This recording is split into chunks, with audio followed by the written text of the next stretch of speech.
Ja, velkommen til en ny episode av Mine kniver. I dag så tenkte jeg at siden det er 6. februar og samefolkets dag, så ville jeg ta fram to samekniver i dag og prate om dem. Det er en finsk kniv, en kortkniv og en langkniv fra Strømeng.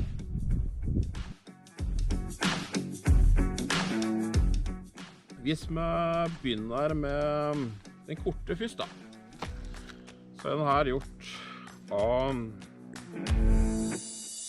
karbonstål. Det er brukt messing og regnhønn og lær i skaftet på den. Og knivbladet er på 85 millimeter cirka. Jeg tror jeg målte det til 84. Og den er laget av Erepu i Kemi i finsk Lappland. Slira er av lær med et plastinnlegg med sånn fiskehalle i bånd her, og ellers sånn klassisk finsk samisk stil.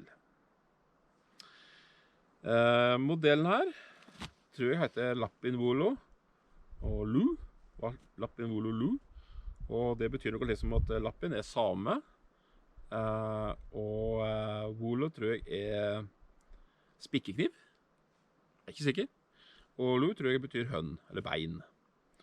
Så det sier liksom hva slags type kniv det er, og at den er laget. Og den er da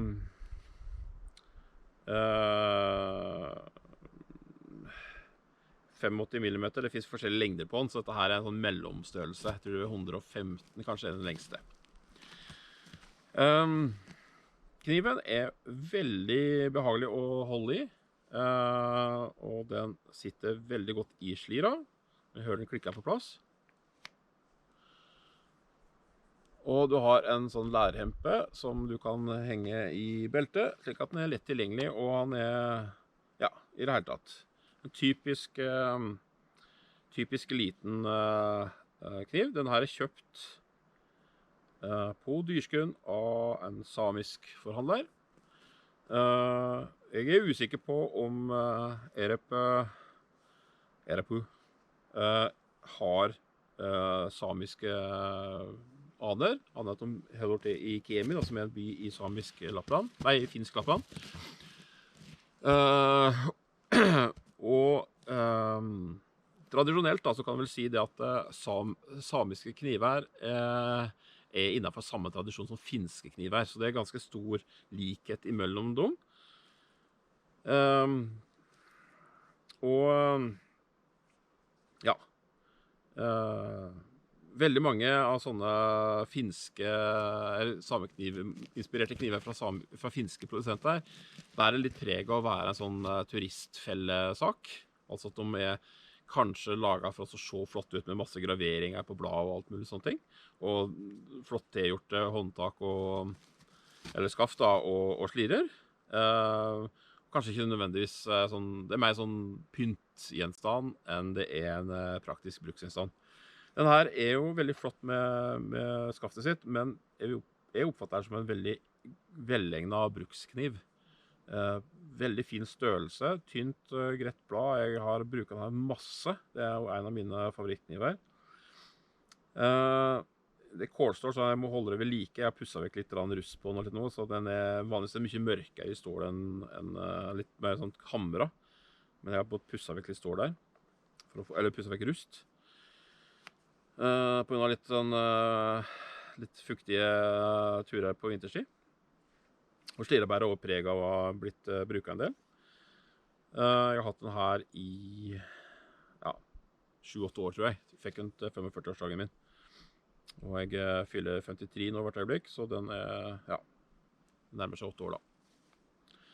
En veldig ok kniv i hvert fall. Erepu er jo da en lite firma. Jeg lager ikke sånn, ikke spesielt god distribusjon i Norge, tror jeg. Men I hvert fall så det et merke som jeg absolutt vil anbefale. Jeg synes det ser flott ut når knivene de lager her, og den her en modell som billig og bra, vil jeg si.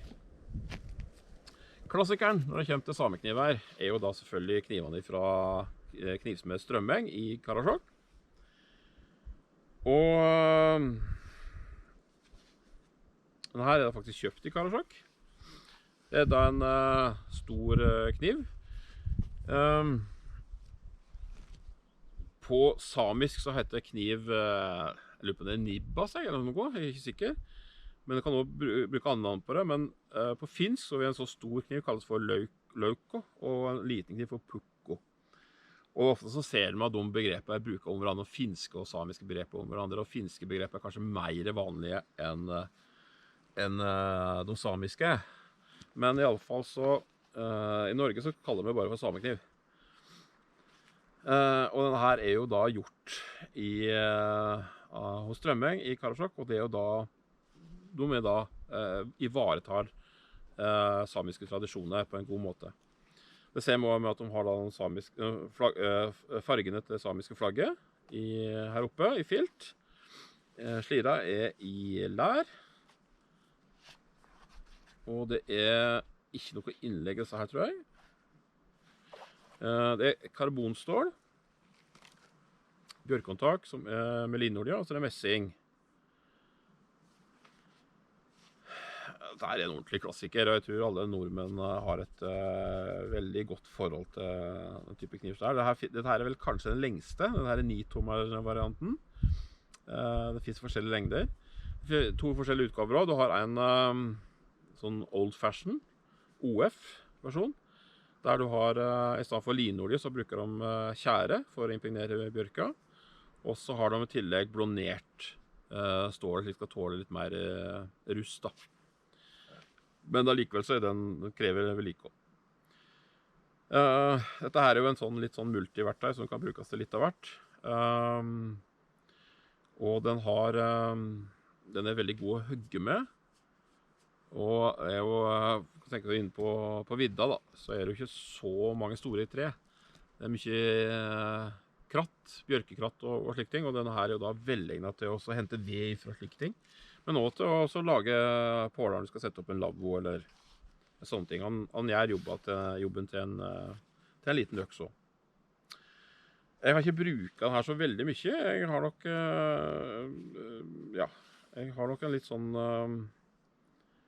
har nok kanskje blitt en pyntegjenstand for meg enn denne her, for jeg synes den her mer, til mitt bruk da, så synes den her mer egnet.